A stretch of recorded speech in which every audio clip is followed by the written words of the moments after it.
so much for joining us tonight. It's a real pleasure to have you on. Thank you for asking me, Andrew.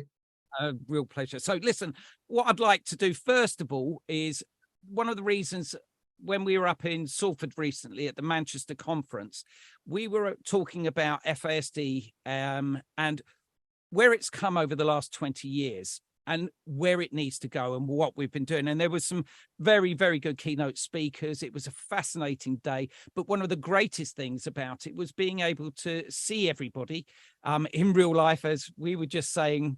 And it was one of those opportunities to be able to have conversations outside of the conference rooms. So the conversations kept rolling. And there was a real voice of those with lived experience amongst the professionals, and we were able to see everybody's perspective, which was fascinating.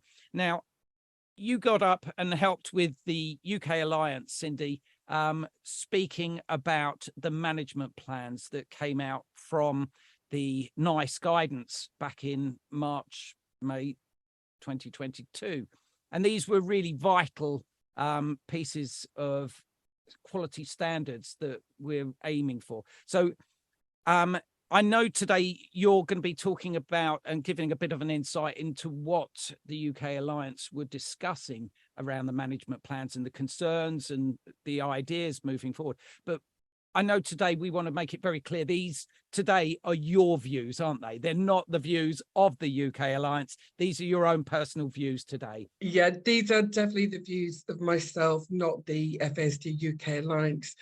The FASD UK Alliance is planning to look more deeply into the care management plans because it is our opinion that this is a really important area that needs to be investigated. And we did a quick survey prior to the conference so that we could point out at the conference, you know, what a great need there is for these plans. Sorry to interrupt. I was just going to say, so that if there are, you know, because we have a lot of professionals on this call tonight as well, on this webinar, and we have a lot of families living with it. They might not, there might be people out there that aren't aware of what the care management plan is. So if I show so that everyone can see this, can you see that okay? This is the NICE quality statement number 5. This was the statement that deals with the care management plans. It was the final statement that a lot of effort went into to try and get this incorporated into it. And so the care management plan number 5 deals with an individualized management plan, set out the intervention and support needs identified during assessment and diagnosis of FASD. The plan signposts the child or young person with FASD and their family to resources and services. It covers the basic and immediate needs of the child or young person after assessment, as well as their long-term needs. Because FASD has lifelong effects, a staged management plan may be needed to anticipate upcoming problems at planned intervals, and revision should be considered at all transition stages in the person's life. A management plan also helps people with FASD, their families, carers and service providers to understand and address the associated challenges. The plan helps to coordinate care across a range of healthcare professionals, as well as education and social services, and improves outcomes. Do you want to just very briefly, Cindy, explain a little bit about the chart that I've got accompanying that one? You beforehand, you mentioned something about that. Yeah, I mean, the chart that you've drawn up is, you know, what we would like to see. You know, this is how we would like the plan to be. But at the moment, there isn't really any proper existing template. The closest we get is there's a sample template of a management plan on the Scottish sign guidelines. I can show that one as well, because this is the sign 156. There we go. Can you see that okay?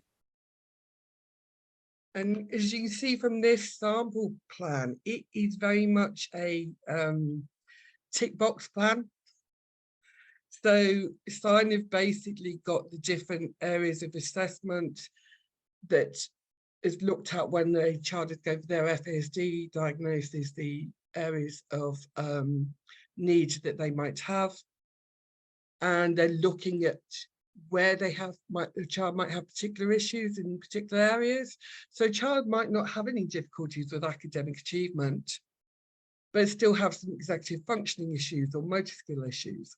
Or conversely, a child might be struggling academically, but have no problems with their motor skills. So obviously every child is individual and a plan needs to be tailored to that individual.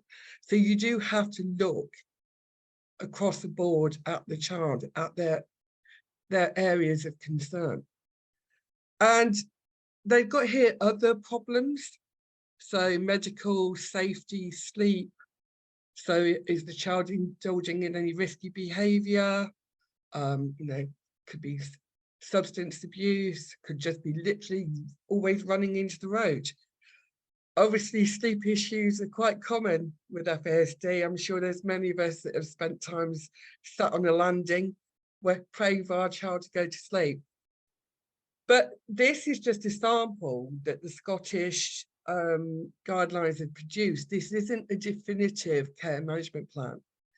And what needs to be designed is a really good template for services to follow. And that's one of the things that the FASD UK Alliance wants to look at going forward. What should a good care management plan look like? And also, how do we communicate that to people? So say, for example, if you think about educational health care plans, okay, I'll be completely honest, I spent nearly a year battling to get my son an EHCP. So by the time we actually got one, I didn't even think about the quality of what we had. And I can look back now and actually realize that the quality of the EHCP we had was poor. In what way? But can you explain it? Obviously you don't have to go into the detail, but I mean, can you explain why was that poor? And what were the reasons why it was poor? It was poor because it wasn't quantitative. It didn't have specific aims. It was quite woolly. Needs to improve communication. There wasn't any, we're going to do this by providing a speech language therapy, or we're going to do this by doing social skills. There was nothing quantitative in the EHCP. It was all very woolly. But because I was exhausted from all the battling that I'd done, not just on the EHCP, but in other areas at all, I didn't have the mental space, the headspace, to realize, no, this isn't what we should be having. I didn't have the headspace to look around to see, are there any organizations that could give me advice on what a good EHCP should look like? I think what would be really useful, if it's okay with you, is, I mean, as most of those in the FASD community, they know you. They've seen you so often doing, with your presentations. Can you tell us a little bit about your background in FASD and how you've come to be the advocate that you are today? Basically, when I do my training, it's just introductory training sessions that I offer people. I call it, what is FASD? And the reason I call it that is because that is a question I've been asked so often. And to be honest, when my son was placed with us, he was placed with us at the age of 1, I would have asked that question. I had never heard of FASD. It was never mentioned to me at all. And unfortunately, we started having issues with my son really from when he was first placed. He was hyperactive, he wouldn't sleep, etc., etc. But like a lot of adopters, these issues were put down to attachment and trauma. And after our daughter was placed, when he was nearly 3, these issues became worse. And again, we were told attachment and trauma, and we were provided therapy for attachment issues. We were provided dyadic developmental therapy, cognitive behavioural therapy, art therapy. And guess what? None of it worked. Yeah. So, and I know I'm not the only adopter in this situation. It got to the point because none of it worked. I was blaming myself. You know, I'm doing all this stuff. Nothing's happening. We're still having the same issues. I must be doing it wrong. And it was only by pure chance, and this is pure fortune, and I'm glad it happened, that we caught Dr. Raja Mukherjee on a program called When Pregnant Women Drink in 2015. Mm-hmm. And my husband and I sat there watching this program, and we thought, oh my God, that's our son. And there was records of birth mother drinking, not actually during pregnancy, but there were records of birth mother drinking, but we had no idea what that meant. No. You know, being of a certain age, I grew up where it was acceptable to have 1 or 2 units when you were pregnant. Mm. I was indeed briefly pregnant myself, and that used to be my weekend treat. Because I used to think, like a lot of other people, a unit is 1 glass. So I'd have a glass of wine on a Friday evening and a glass of wine on a Saturday evening. Wow. And there's still people out there who still think that, unfortunately. So by the time we found out about FASD, and it then took us 2 years to get him diagnosed. So we'd basically spent 12 years of him living with us, not knowing exactly what we were dealing with. And also for him not understanding. Yes. Yeah. Yeah.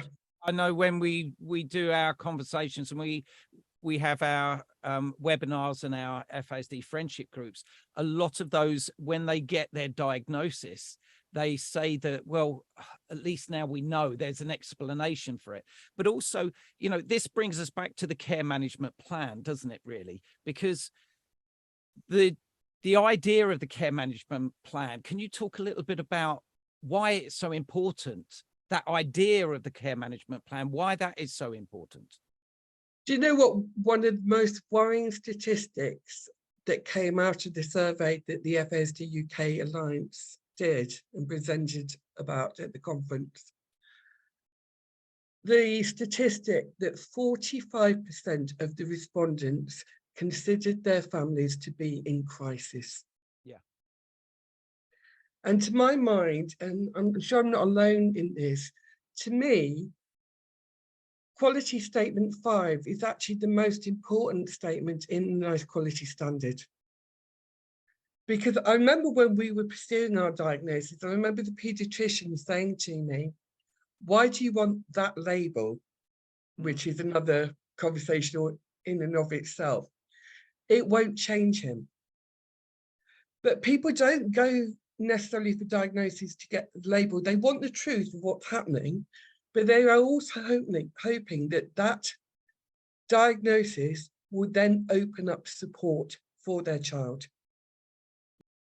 Absolutely. And unfortunately, that's not happening at the moment.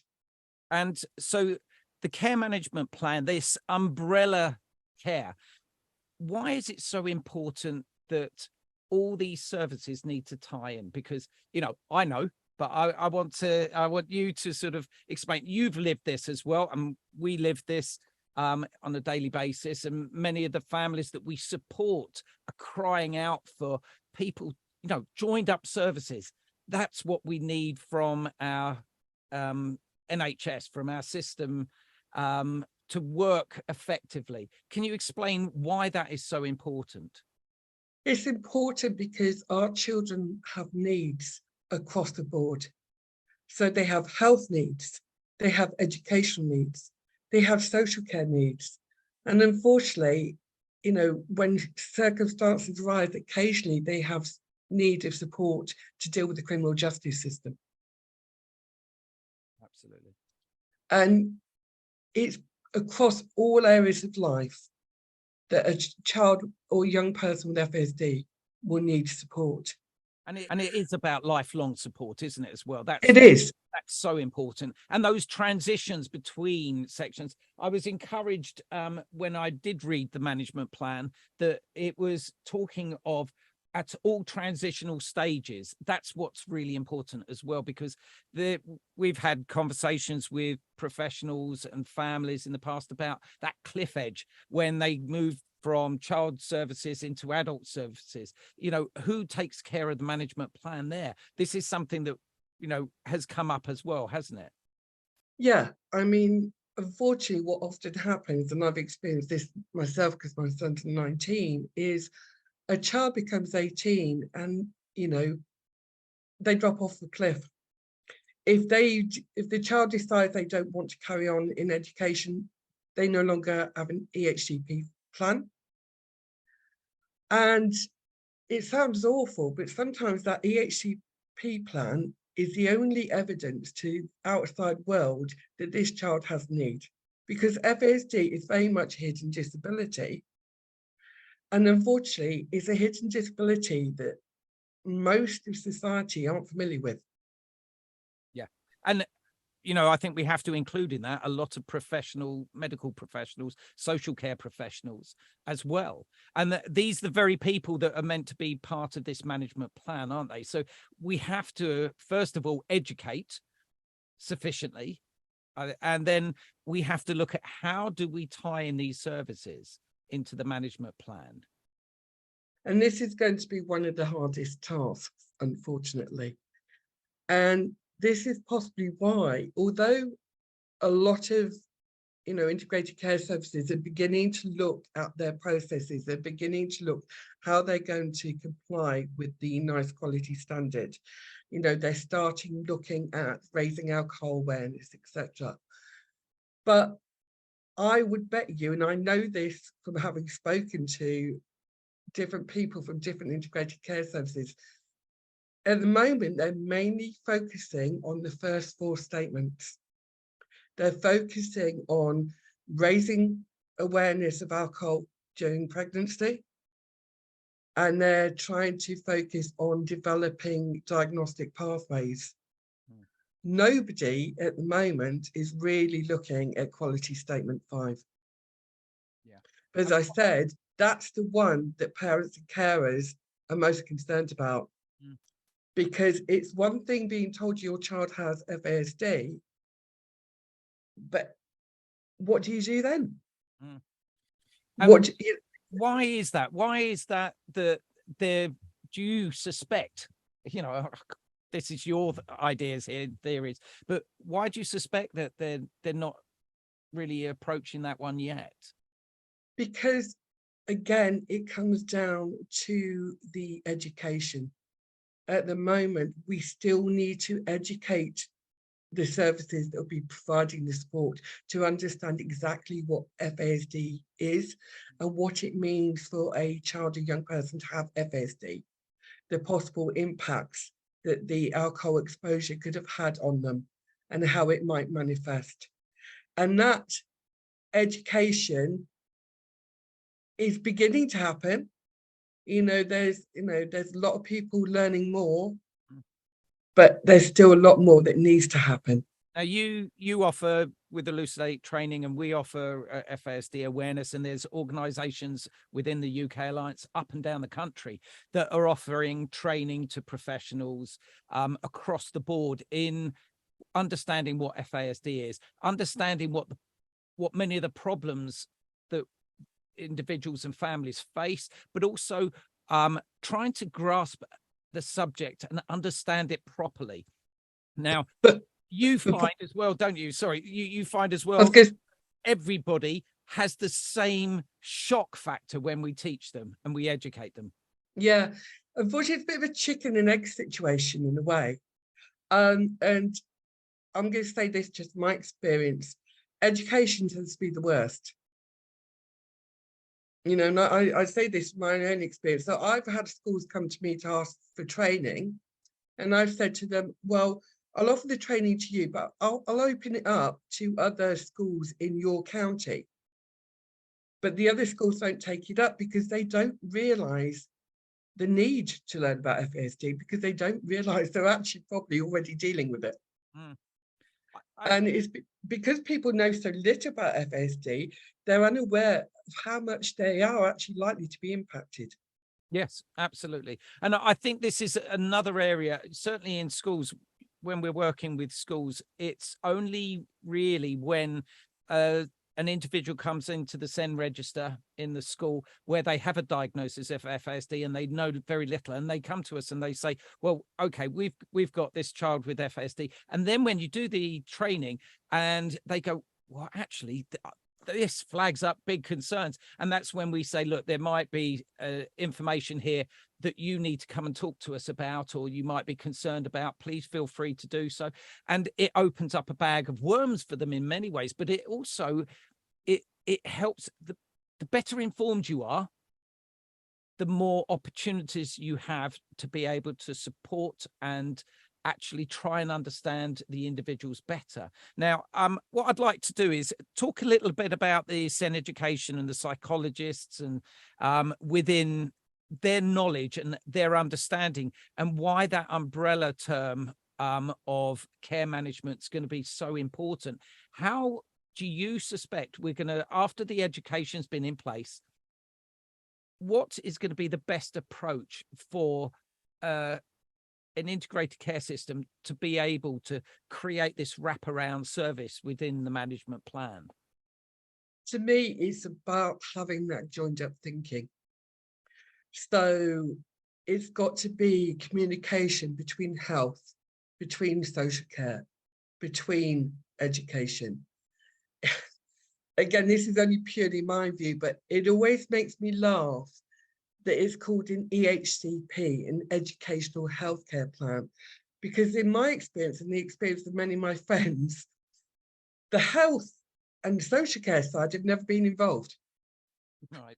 So you sit at an annual review, you sit at a planning meeting for the HCP, and the only people who are there are education, and the only people who take note of the EHCP are education. And if we have a care management plan for FASD, it can't be like that. Mm. This knowledge has to be shared across the board. Yeah. It's got to be shared between the services. It can't just be, you know, a service focusing on their particular area. They've got to share information. One of the subjects that we've been trying to cover down here in the Southeast over the last couple of years prior to the NICE guidance coming out was to set up a FASD system partnership group where the commissioners for each of the sections that are going to be connected with the neurodisabilities is to work within that neurodisability sector of the healthcare. And so what they're doing is, once you've got the education in place, then we're trying to tie up those people so that we can connect the services, connect the dots, connect the lines.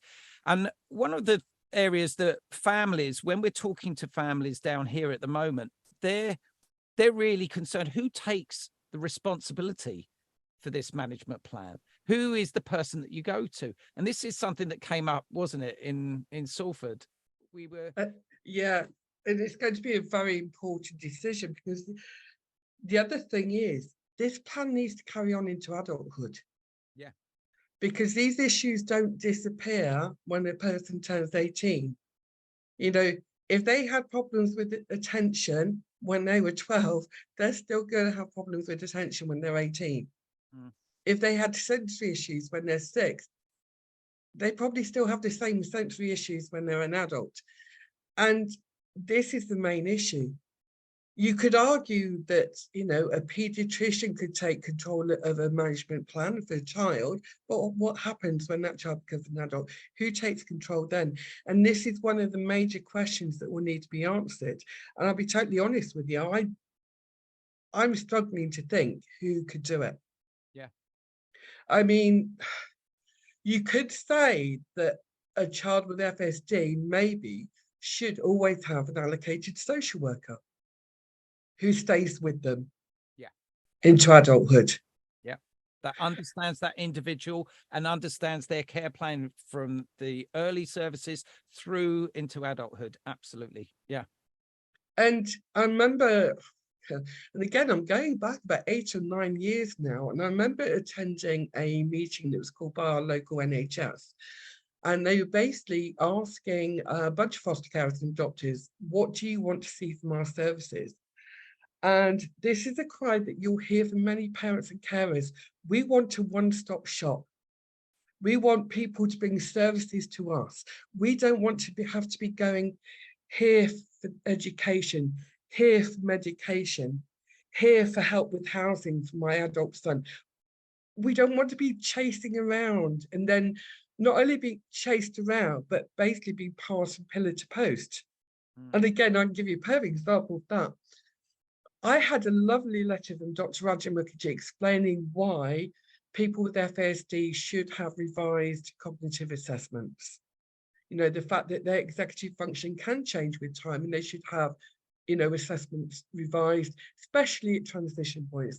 And I thought it would be really important for my son to have a revised cognitive assessment when he turned 18.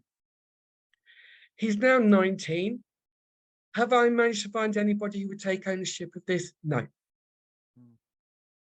No, we're under adult mental health because my son has a secondary diagnosis of ADHD, so he receives ADHD medication from adult mental health. Adult mental health couldn't help with this revised cognitive assessment. Education wouldn't help with this revised cognitive assessment. The adult mental health doctor is really good. He even passed me to a neuro team to see if they would help, and they said, sorry, no, not our remit.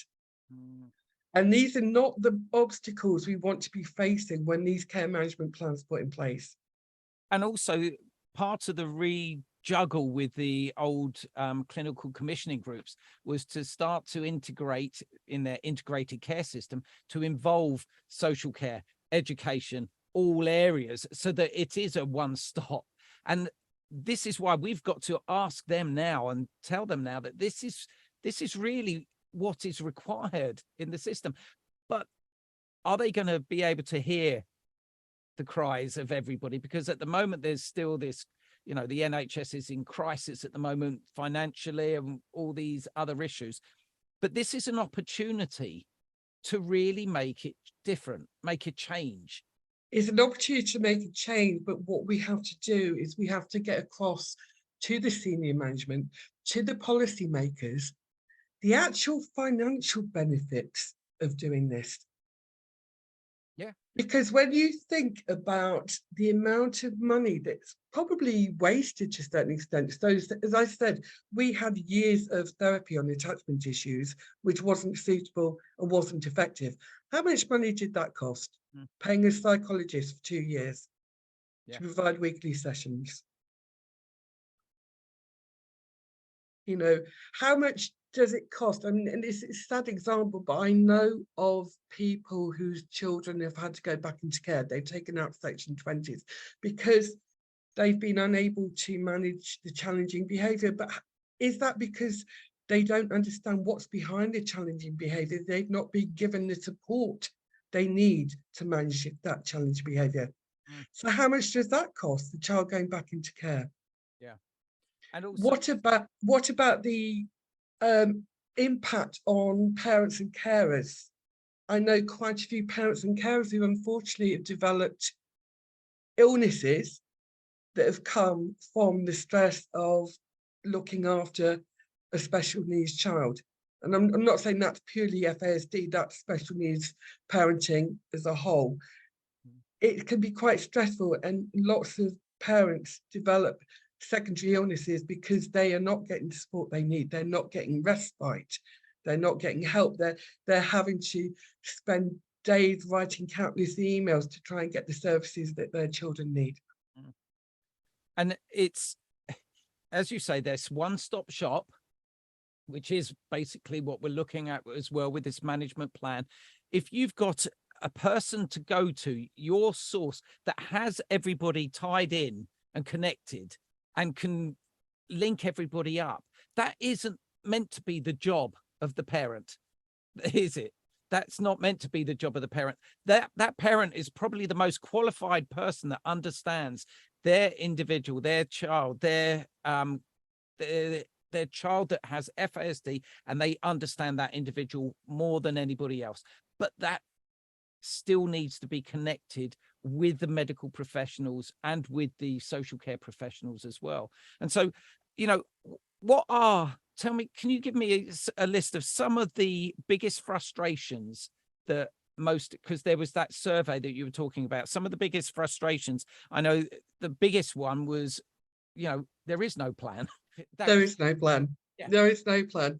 Only 3% of the respondents had what they considered to be a care management plan. And unfortunately, we didn't have time to see exactly what their care management plans look like. I said this was done quickly to try and get some evidence for the conference. 97% had nothing. There was a couple of people, including myself in that, who had recommendations in the FASD diagnostic assessment, but recommendations as to who would carry out those recommendations not mentioned. So there's nobody to take ownership. Tell me a little bit about those recommendations, because there might be families on here that have just received a diagnosis, and So we received our diagnosis from Dr. Mukherjee at the National FASD Clinic, and Dr. Mukherjee recommended medication for my son, and he recommended non-mainstream schooling. Right. And again, my story is not typical, unfortunately. It took me over 8 months of battling to get the medication that Dr. Mukherjee recommended. And my son was out of school for 15 months whilst we fought to get the specialist schooling, the non-mainstream schooling. Yeah. And this is the barriers that families are facing. So, you have parents who pay privately to get assessments done. So a good friend of mine, both her children have FASD. They were placed with her as babies, but they weren't diagnosed until teenagehood, because again, like me, she didn't know about FASD. And the first she realized its possibility was when I mentioned it to her. Yeah. We were both at a sensory workshop, and I said, do you think your children might have FASD? And lo and behold, they both received a diagnosis. But her daughter was diagnosed on the basis of sentinel facial features by a geneticist. And her son was diagnosed on the basis of behavioural issues combined with the fact that his sibling was diagnosed. Right. So the assessments that are done, if you have a full FASD diagnostic assessment, so speech and language, occupational therapy, cognitive, none of those were carried out. She was basically told, your children have FASD, there you go, off you go. So how the alcohol has impacted her children was never looked at. Yeah. And then people end up paying privately to try and get these assessments done. And then they experience the thing, they go back with these private reports that are then not accepted by the NHS, especially ADHD. I know many people have managed to pay for private ADHD assessment because their FASD child has symptoms which are comorbid with ADHD, but they can't get the medication. Yeah. And these, or respite. Respite's another huge one. I'm friendly with the lady who's 73, and she has the kinship care of her 2 grandchildren. Her granddaughter is now 13. She has FASD with sentinel facial features. She is non-verbal, incontinent, and unfortunately, when she gets highly dysregulated, she can be quite physical. And I know this from experience because she kicked me quite hard once, so she's very physical. This lady has only managed to secure any support in the last 2 years. Wow. 10 years it took her to secure some support. And, sadly, it's something we hear often. I know that both Tracy and I were doing a presentation to a large organization of professionals connected within adoption agencies. And we were presenting on FASD within the adoption community. And one of the discussions that came up through a question was the question of respite. And one of the professionals turned around and said to us, yes, of course, that's something that in foster placements, you get that respite, you get that opportunity. I said, most of the time you might, if there's somebody that has an understanding of FASD and will help that transition through for that individual. However, in the adoption system, they said this is something we really need to take on board seriously, because it's not always right to be able to just use their support network around them to give respite. There should be a respite provision that is an option that understands the conditions, understands the needs of that individual. So those transitions that we talk about are well managed. And this is something that we're finding across the board at the moment, all levels of care, is the need for respite. I've just come back from a week where we haven't had respite for many years as a family, and we've just had respite for the last week. And we've rebooted, we recharged our batteries, we rebooted, and we're ready to go again. And you need that time. You need that time with your family. You need that time as a bonded unit to regroup. And it's so vital. I know it's something we hear time and time again. And, you know, I see that also in the biggest frustrations within the care management plan, that, you know, are we being understood? Are the needs of the family being understood fully as well? So do you know what annoys me about the Adoption Support Fund? There is nothing in the Adoption Support Fund that covers therapy for parents. And you know, when we talk about self-care, we talk about putting on your own oxygen mask before you deal with your child. yes, What if you haven't got an oxygen mask? absolutely. You talk about the support circle that you talk about when you first go into adoption. You say, this is going to be my support circle. But how many parents have you dealt with, Andrew, who've said, unfortunately, my support circle ran for the hills once they realised what my children were like? They just did not know what to do, what to say, so they just ran. Yeah. And unfortunately, this is a sad story, but it happens to many. You know, it's hard enough for us to learn the communication that our children are providing, you know, the behaviours of communication. It's hard enough for us to learn that language that our children are speaking. And we forget it sometimes as well, because we're only human. It's not our native language. They're communicated in ways that we, you know, not grown up with. Let's face it. You know, I grew up in the 60s.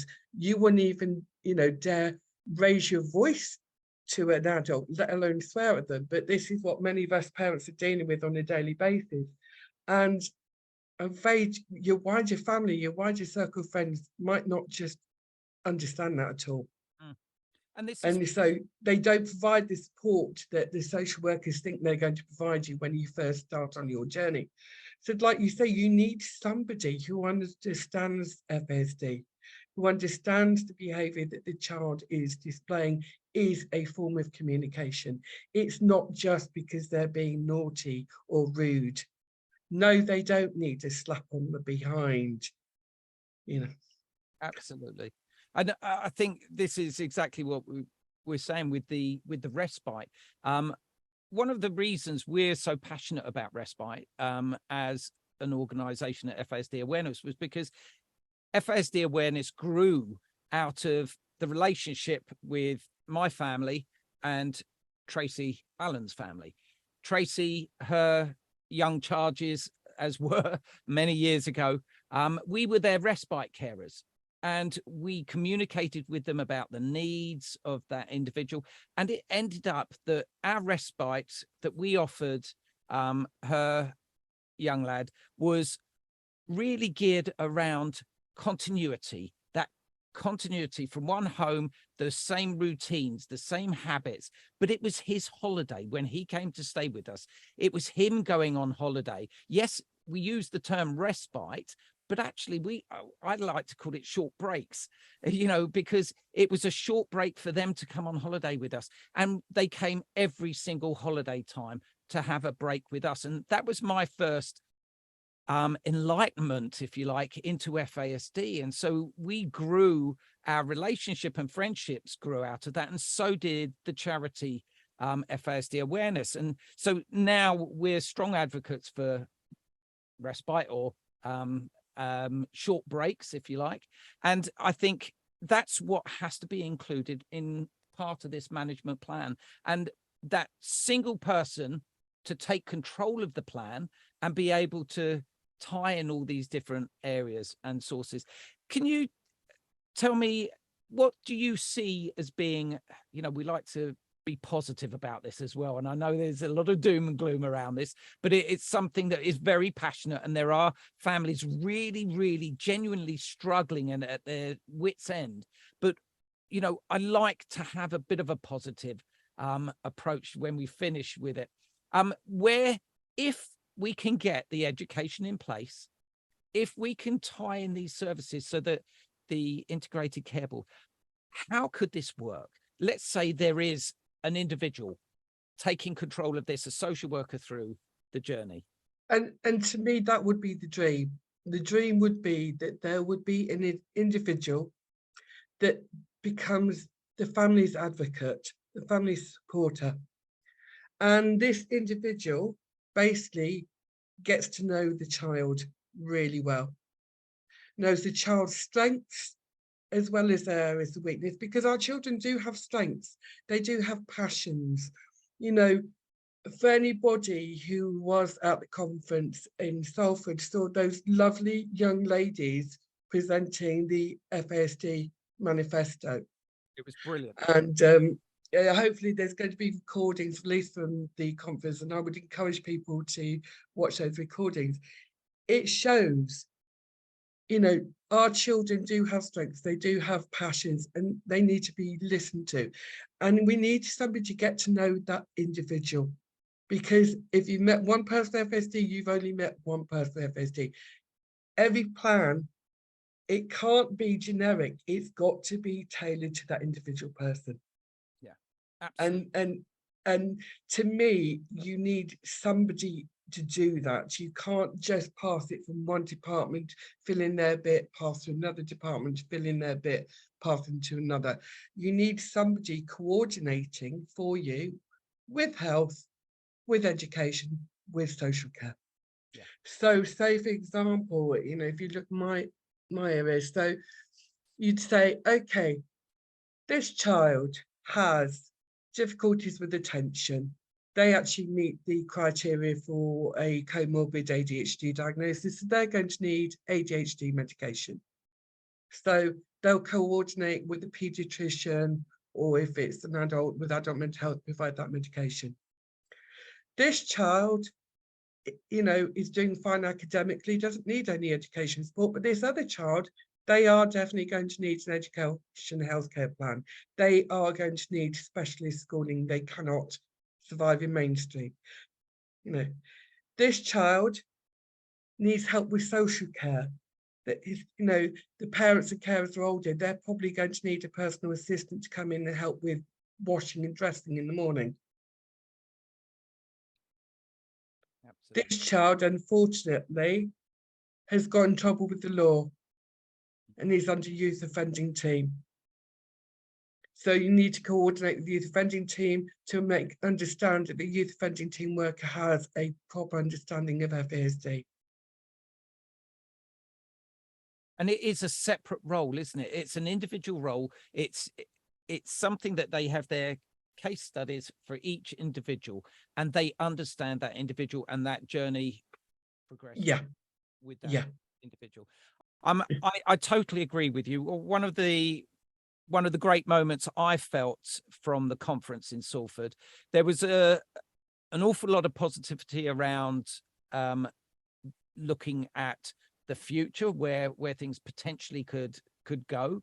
But I thought one of the striking things was the voice of those with the lived experience. It was front and front of the message to everybody all the time.